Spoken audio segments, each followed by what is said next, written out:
Yeah, well, this tour came out of nowhere, you know. It was a surprise to me. We don't have a new album. We've done maybe six, seven tours for this album. So I'm like, what? And then I said, let's do it. Everybody's itching to play. We've done so far four shows, and I was very positively surprised. Very good turnout, enthusiastic reactions, you know. So yeah, it's going okay. I'm very happy about it, and very relaxed, you know, very chilled out mood. That's very important.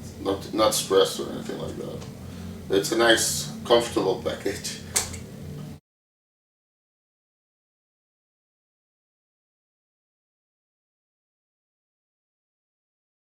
Oh yeah, well, what we do is because there was the situation where I had to spend some time in Jerusalem for legal stuff. Uh, we had to, like, you know, when we play live, we take live musicians. But actually, like, the drummer's been with us for like 5 years, and the guitarist now, he did two tours on guitar, but he was the bass player.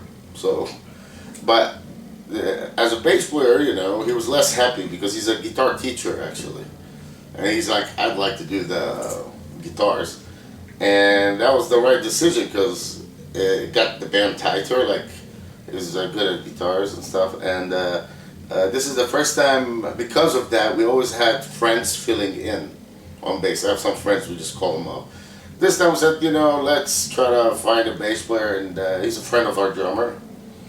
And when he did the audition tapes, I thought it was pretty, like, he's good in the playing, so he joined us. This is his first tour with us. But yeah, when you play live a lot, it's hard to always have the same guys because they have their commitments, the jobs. So if you do like a tour every 2, 3 years, it's never a problem. But if you're doing 2, 3 tours a year, it becomes harder. You know. But one thing I'm saying is there's two different ways of doing the music, or two different worlds. There's the studio and then there's live. Live is more rock and roll. The studio is more like an artistic process where you're building, and it requires different things, you know. But I'm not, you know, like, on a positive note is I'm very impressed with the lineup now. They're tight, you know. The bass is tight, the guitar is tight, and stuff like that.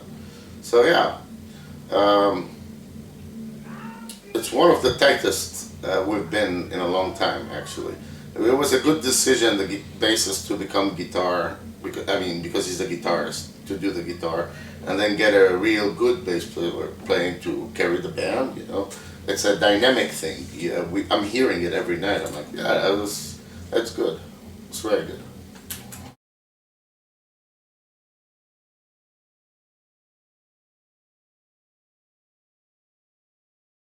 Yes, all these words in the metal scene, full time, part time, session, in a way they're a bit vague because what are we talking about here? Like, as long as they're playing good and they're available and they have a good attitude, they're in for, you know, for the long run. The only obstacles would be schedules, health issues, musicianship, or a horrible attitude. Because being locked up in a tour bus with a toxic person is something like from Charles Dickens, you know? And no one would voluntarily want that. But as long as they have good attitudes, it's fine. And these guys, like, one of the first criteria I was checking about them is their attitude, before the skill even. Because what good is the skill when, you know, you're a scumbag, you know?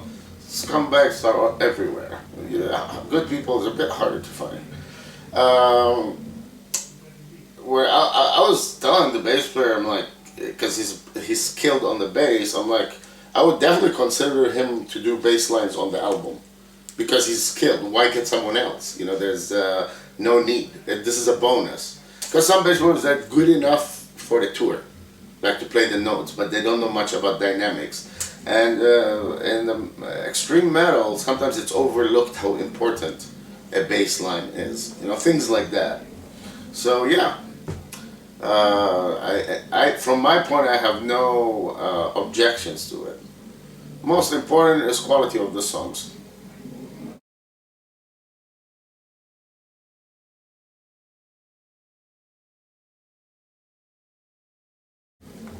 Yeah, I mean, like the band, there's demand for it, yeah, and there's a lot of places to cover, but also, yeah, I agree, like there should be a new album, but also what happens, like for example, maybe some nights on this tour we had a better response than our headline tour when the album first came out, because it was still not as spread, so it shows that there's more people knowing it now, I suppose. But we must do an album, and the delays are mainly because of me. You know, there were situations I'm having like PTSD and stuff from a legal situation I was dealing with, and it was quite traumatic period I had. A few things on top of each other, and that period have passed, thankfully. Shows everything passes, and things are getting better for me because I don't want to write an album when I'm not in my right state of mind, because Melechesh comes from this world in my head, right? And I gotta be in touch with myself to do it, you know, like really hear my thoughts. Otherwise, it won't be as sincere. And now it is the right time to do an album. Before it wasn't, and I'm very glad I didn't force it. Some people go like tough it out and just do an album and continue. I'm like, yeah, but when I hear that album in the future, it's always gonna, you know, be a part of that period. So I'm glad I didn't do it earlier. Now is the time for it. And you never know, time passes so fast, you know, but I really hope it's this year. I mean, we're in the beginning of the year. If everything continues this way, then yeah.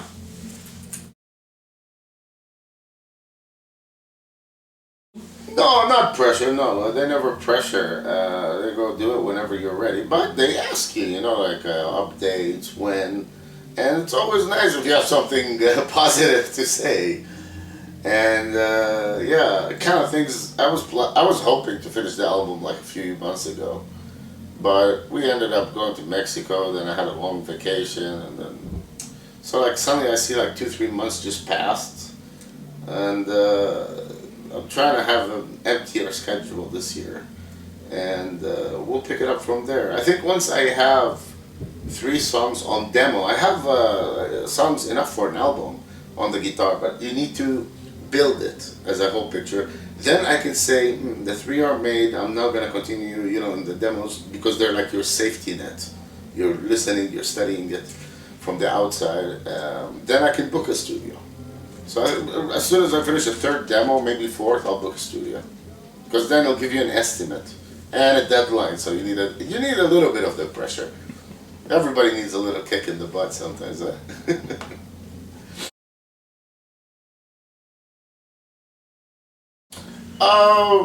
I don't know. Like with Osmos, first of all, like it's not the size of the label; it's the attitude. Like Hervé was a friend, so it's like friends as well, not just business. And we were one of the bigger bands there, but on Nuclear Blast, of course, we're not one of the bigger bands there because they have, you know, everything, you know, big bands. But it doesn't change the way, you know, they're nice to you, they're cool people. There's people I've worked with there already many years. I get along with them, and I have never had a complaint. You know, like I always thought it's a cool label, very chilled out, despite its size. You know what I mean? And they let us do whatever we want. You know, there's no real. So artistically, there's no difference whatsoever. You know, do your thing. That's why we signed you. You know. And that's how it should be, you know. Maybe if we're gonna sample some monkeys and stuff, they might say, "Hey, why, man?" Yeah, I wouldn't blame them, but nah.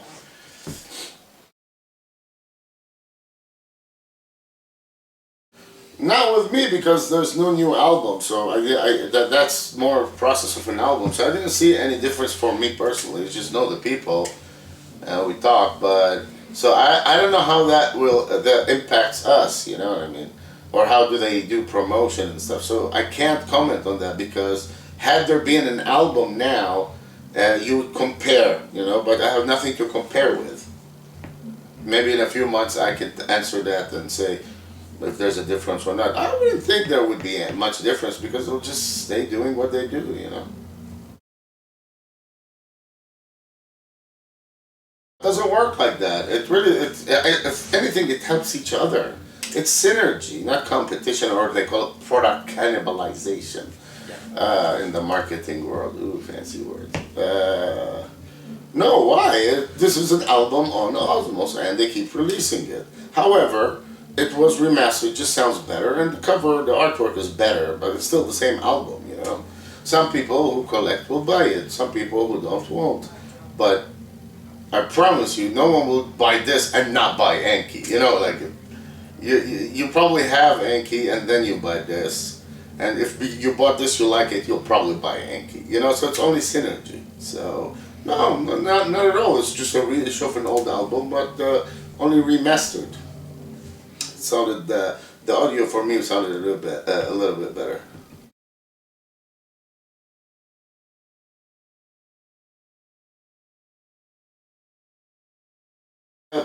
Man, yeah, I totally forgot about that. The promo of Gin.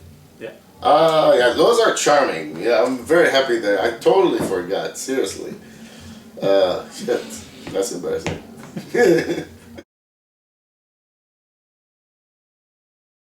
Yeah, I handled everything, but we gave them the ideas. And Moloch had a lot of input uh, because, you know, I told him, like, take care of it. He shows me, we suggest. And I think it looks fantastic with red and all that. We talked to the Chris Vernon who did the artwork of Jin, and we told him to readjust this to make it like vectorize the demons and stuff. So he's like, yeah, sure, I'll do it. Anyway, we needed that for shirts and to make it more a symbol and less a painting.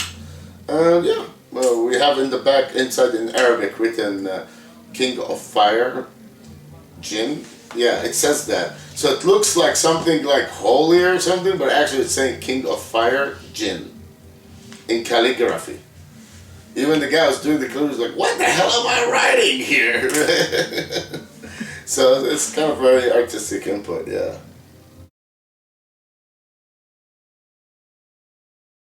Usually when I'm doing it, like if it's live, I'm usually drunk, and suddenly I find myself on the stage like, fuck. No, I mean, each one has a different pleasure, you know. Singing a Sepultura song with Soulfly was an honor, and the energy was fantastic, and the meaning of the song, Territories. With Roddy Christ, they're good friends, and they're very talented, and doing something in the Arabic language, singing, is new, you know, and the whole song and the lyrics are dark. A lot of people in the Middle East, in the metal community, they're always underdogs. They felt vindicated, you know, like, look, occult in our language. Like, holy shit, you know. So there's always these situations. I had, like, Andy LaRocque playing on my album once. I have Max Cavalera, Sakis, Rob Caggiano from Volbeat, Anthrax and stuff. So there's always these people that bring something new when they work with us. And when I sang with a couple of times with like Nuclear Assault Live, of a few bands that just, you know, you gotta have fun. You gotta do some fun and rock and roll things at the spur of the moment, you know. So it's always a pleasure, really. Yeah, totally. I like touring. I enjoy being on tour. Um, Believe it or not, I sleep very well on the tour bus. The motion, I sleep like a baby. I sleep. So I have no problem with touring.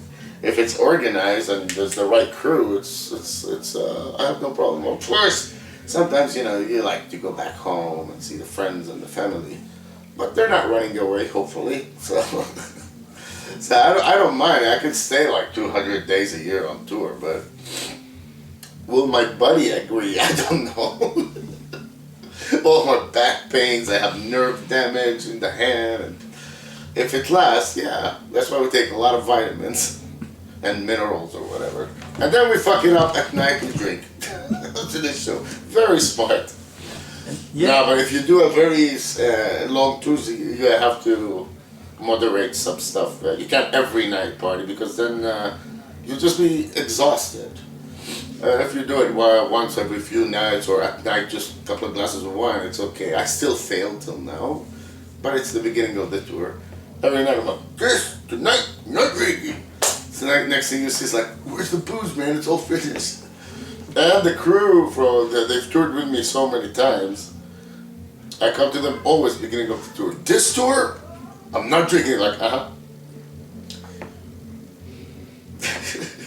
You know, look, the tour bus is really big when you're drunk. There's a lot of things happening, exciting. But if you don't drink, you're like, well, this is, what am I going to do now? You watch a film, you do this. So we become like kids, like putting music, singing like the most ridiculous songs, which no one should know about. And it's just, try to have a good time and have some good memories. Well, that's kind of an oxymoron because you don't have that many memories when you're so drunk, but you think you're having memories. Because if I look back at all my touring life, I'm like, I just have a few memories, they're nice, but most of the time it's like, kids don't do that.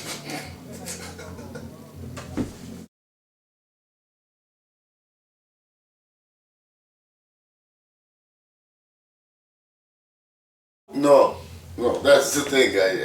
On the road, it's rock and roll. I mean, I'm not very creative on the road. You need to be in touch with your thoughts, And believe me, with all this noise, you can't hear your thoughts.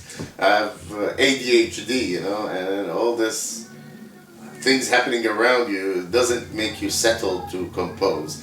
Although a couple of days ago I said I really should have a guitar in the bus because it's always in the trailer. Just to see if I can jam a little bit. Try it maybe.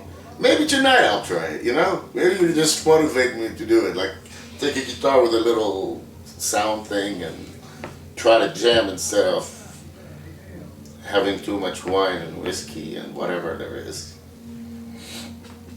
But you see, people also are bad influence. Like, come on, have one drink. Come on, have one drink. Come on, have one drink. If everybody tells you have one drink and there's like 15 people, that's 15 drinks already.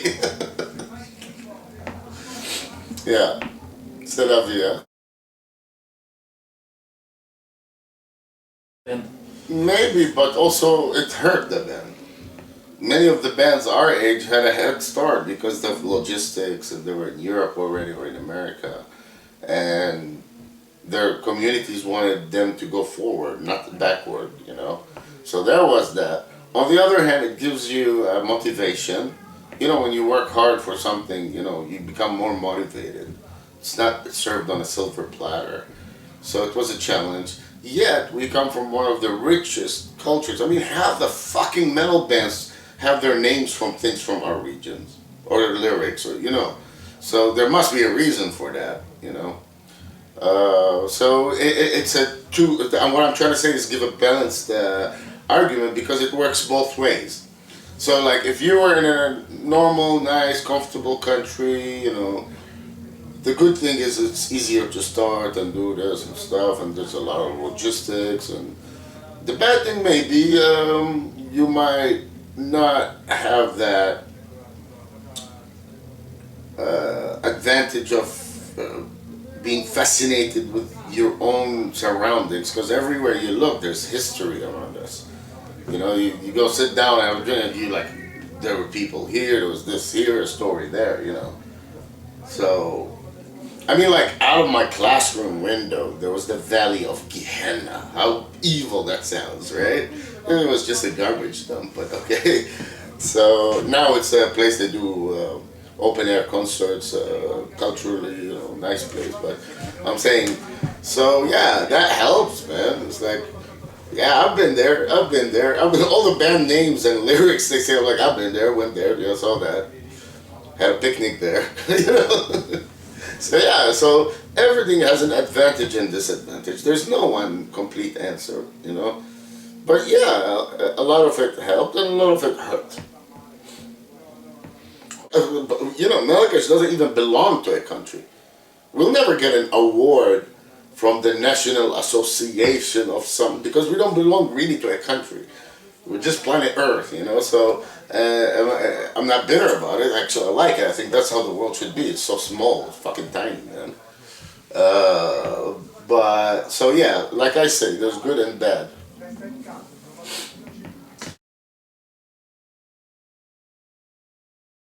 Uh, I don't think about it at all. He's a great talented person. He's an artist. He's a real artist. But what I know about life is, can you tell what's going to happen exactly with you tomorrow? You know, no one knows. Uh, Life takes weird turns, you know. So I cannot comment on it. Like I have no issues with it, but life is very strange. So what if I comment now and say, "But you said," you know? I'll take the fifth. Yeah.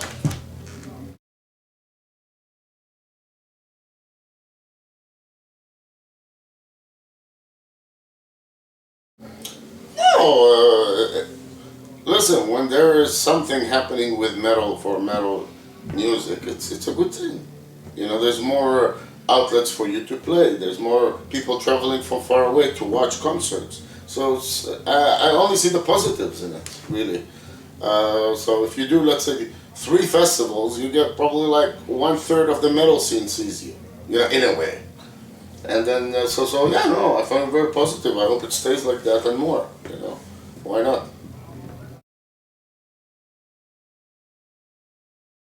Yes, my dream is not to have nightmares from the band. But other than that, I mean, I never even thought I'll be touring with the band ever. I wanted to make the music. That's all.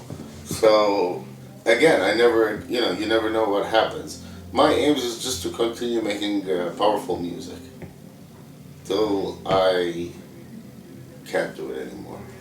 Then I'll probably start writing books, which is way easier. All you need is a fucking laptop, and you can sit anywhere. You know, it's, it's such an easy thing. Oh, writing the book is not easy. You need the brain, the talent, I'm saying, but just a laptop and you can be sitting anywhere you want, you know, like the distance is not an issue, you know. So yeah, no, I just want to keep on doing good albums, pushing it a little bit, but keeping it the way I like it. You know, if it sounds good to my ears and satisfying, then it's good.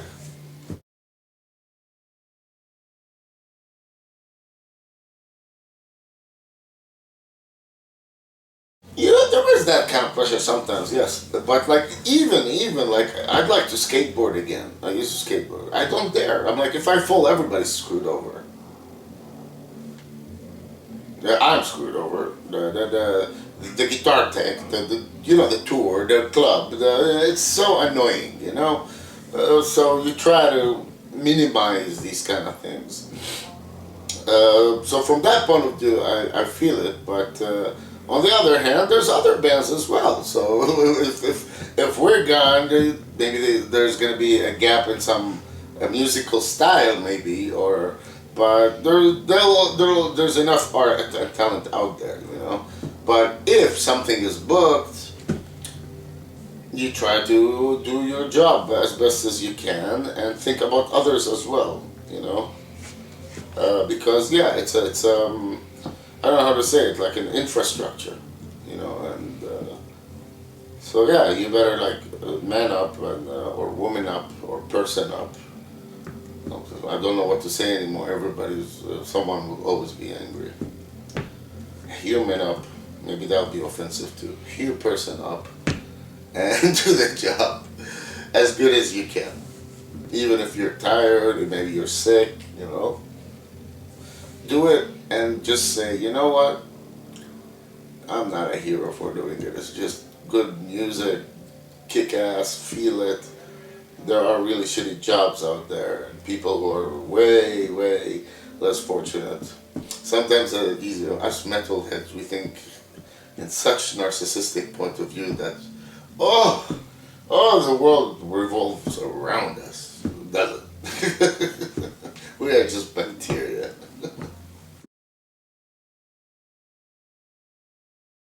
I wanted to be a doctor. No, I never thought about it. I was so confused. I didn't know what I'll do. You know, I never wanted to be a doctor, or it never came to my mind. You know, so I was just at one point just obsessed with music, but didn't dare to call myself a musician. So never thought I'll be a musician. I thought I'll do music, you know, on the side.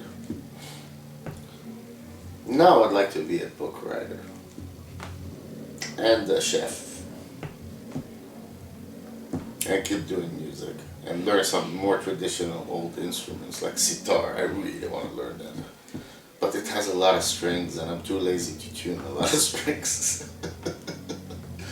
Oh man, yeah. No, I think this was a very interesting. We covered a lot of different angles. Yeah, I don't have a message except sometimes step out of yourself and look like a helicopter, so you get perspective about what you do in life and your day. And it is a form of meditation. You can reenact what you're about to do. Why did I say that now? I don't know. Thank you. You're welcome, man. Now I gotta start warming up for a concert. Ow!